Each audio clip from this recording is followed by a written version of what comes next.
So, magandang hapon ulit mga kalapatids, no? Nandito ulit ako sa channel ko, ang KR Vlog. So, for today's topic, before kasi merong nag-comment dun sa video ko.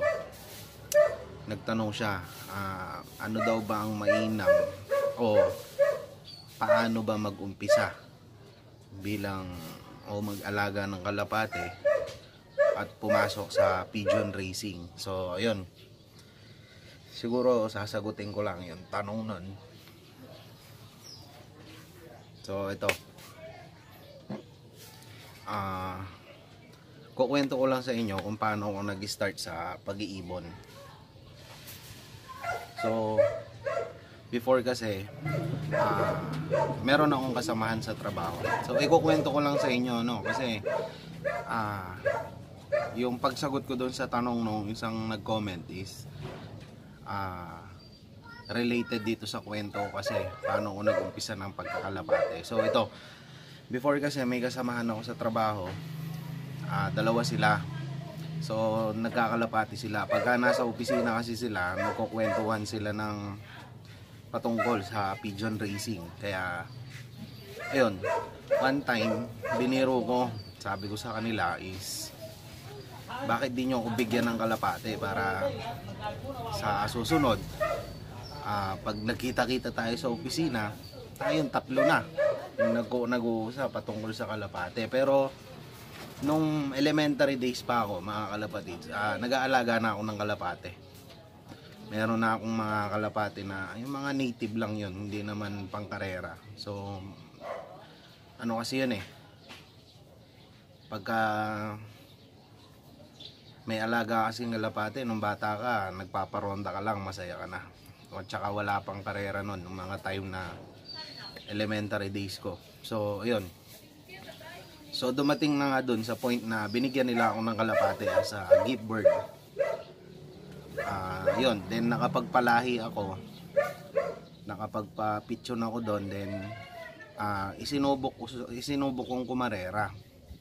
Nagtanong nga ako sa kanila paano bang magkarera, lahat, paano sumali sa club, ano bang mga kailangan. So yun, nakilala ko yung coordinator dito sa Mexico nga, si Jomar. Doon na nag-start lahat. So ayun, sinukatan niya ako sa loob, then nakapagpa-training na ako ng club training. Tapos pagdating ng training ng Karanglan, yung mga ibon ko na napalahi ko, na binigay sa akin, is hindi na nakauwi. So training pa lang, wala na akong kalapate. Hindi na ako nakapagsakay ng derby. Bandang huli, nakikiabang na lang ako sa mga meron pang kalapate. Kaya yun, training, wala na akong kalapate. Then dumating na naman yung susunod na season. So nag-start pala ako is 2018. Then yung na-breed ko, na-training ko ng for winter. Then nag-breed ulit ako nun, dalos dalawang sunod o tatlong sunod ata. Yun sa binigay nga sa aking kalapate. Then after nung training ng Karanglan nga, yung hindi na nakauwi, yung winter race, north kasi yun, sumunod yung south. Then yun, nagsakay ulit ako ng ibon, yung mga same bloodline, yung gift bird na binigay sa akin. Then Antipolo, hindi na naman umuwi, hindi na nakauwi yung mga ibon. So bakit ko kinuwento? Sa pagkakalapati kasi, doon ko na realize na kung gaano ka importante yung bloodline. Kung kakarera ka, importante yung bloodline ng ibon. Kaya sa mga gustong mag-start na mag-alaga o kumarera, number 1 na kailangan nyo is yung bloodline talaga. So kailangan nyo mag-invest, bumili kayo ng mga breeder na may bloodline para kumbaga meron kayong laban pagdating ng karera. Pasensya na kayo, mausok, may nagsisiga kasi dito sa tabi namin. So yun, kung mag-i-start kayo ng pagkakalapate, mga kalapatids, importante ang bloodline, mag-invest kayo. O baka pwede nyo sabihin, paano kung wala kayong pambili? Wala kayong pambili ng foundation bird, wala kayong pambili, may maliit ang budget. Parang ako nun, wala akong masyadong budget. So ang gawin nyo mga kalapatids, humanap kayo ng mga fancier na meron silang ibon na nag-finisher. Yung ibon na nag-finisher ng derby, napakalaking bagay na nun sa ibon. Yung instinct niya, yung instinct ng ibon nandun na. So kung wala kayong pambili as foundation bird talaga, kahit finisher lang yung mabili nyo, okay na, maganda na yon. So ako, kung mapapansin nyo yung experience ko nga, ang daming nasayang yung oras, yung panahon, tsaka yung pagod mo nung inalagaan mo yung ibon. Then the time na tinraining mo sila, training pa lang, hindi na nakauwi.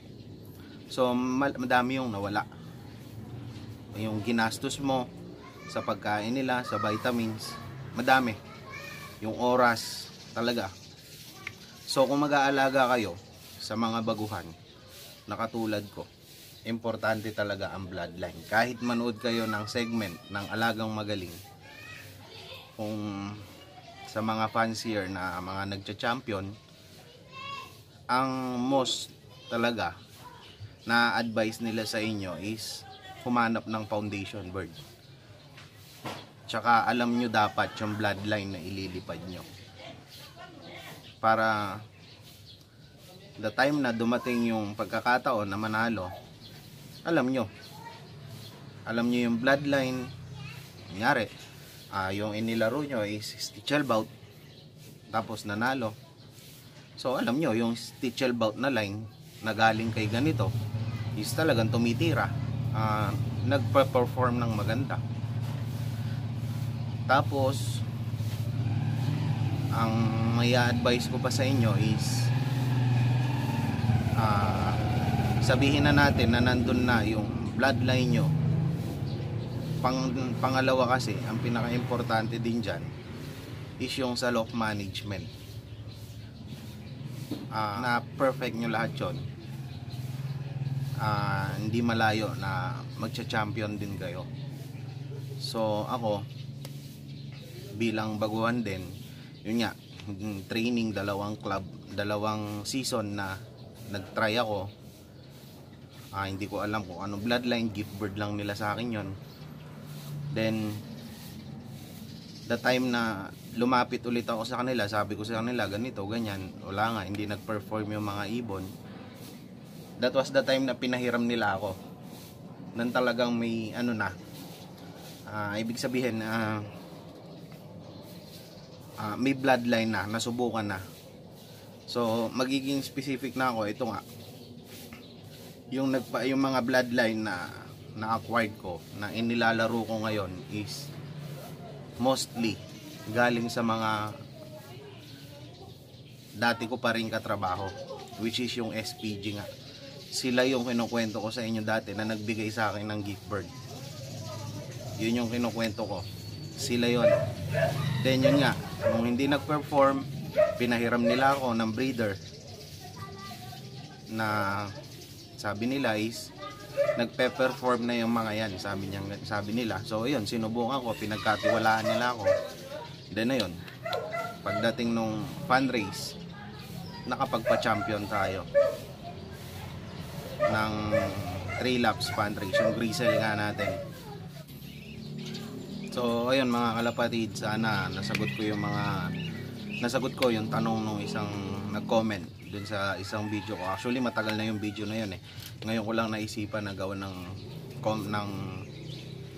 ng video para masagot ko.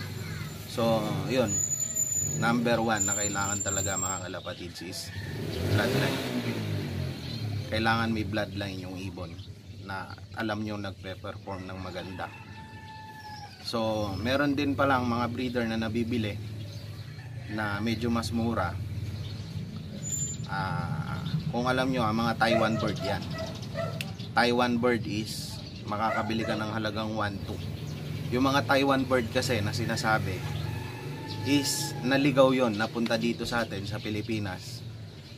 Pagka final lap, kasi medyo malapit lang tayo sa Taiwan, then yung final lap nila is alos dito na sa Pilipinas, pero ang pakawala ng ibon nila is dagat, sa dagat. So may mga time na naliligaw na pupunta ng Pilipinas, then may nakakahuli yun. Pag may natsyempohan kayo sa online na mga Taiwan bird, makikita nyo yung mga pakpak nila, may stamp, then yung ring nila banded ng ganitong taon. So meaning mga young bird yun na naligaw dito sa Pilipinas. Magandang gawing bloodline din, ay magandang gawing mga foundation bird din ang Taiwan. Kaso ang problema lang sa mga Taiwan bird, mga kalapatids, hindi nyo alam kung anong bloodline, yun lang. Pero manood kayo sa YouTube, ang mga Taiwanese na kumakarera ng kalapate, pag bumili ng breeder, talagang bidding. Makikita nyo kung gaano kalaki ang bidding, makuha lang nila yung mga ibon. So I mean is dun nyo marirealize na yung mga foundation bird na ginagamit nila is hindi na basta-basta. Kaya kahit anak lang nila yon, offspring nung mga binili na lang mga foundation bird, syempre may bloodline na rin yon. Yung problema nga lang, hindi natin alam kung anong bloodline. So yun, nasabi ko yung Taiwan kasi yung grisel natin na nag-champion ng 3 laps, ang tatay niya is a Taiwan bird, KLPR na 2012, grisel din. So dun ko na parang masasabi ko na yung grisel natin na nag-champion is nakakuha siya ng dugo dun sa tatay niya. Kasi ang nanay nung grisel natin is black siya, parang yung black na off color. Then yung tatay nga niya is yung Taiwan grisel. Tapos nung naglabas sila ng anak is yung grisel nga. So mas malaki yung dugo na nakuha niya, o parang mas nakuha niya yung dugo nung Taiwan bird na which is naglabas siya ng speedbird nga. Yun, yung pinag-champion natin ng 3 laps. So yun lang muna para sa araw na to, mga kalapatids.